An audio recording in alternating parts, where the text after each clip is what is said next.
All right, you guys, well, that's going to conclude our video. You guys see that they have no handgun ammo here.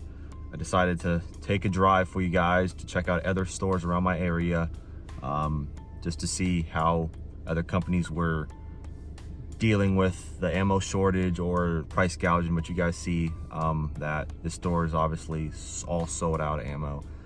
Talked to the guy back there at the gun rack. He said that he has no idea when they're gonna be getting any more ammo in.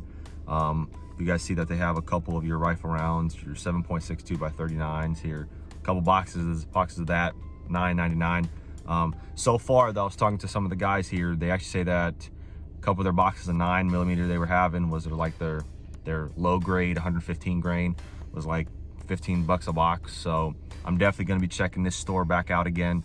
So thank you guys so much for all of the support. I hope you guys enjoyed the video. Make sure you guys like and subscribe. Thank you to all my new subscribers. You guys are the best. And I'll catch you guys on the next video.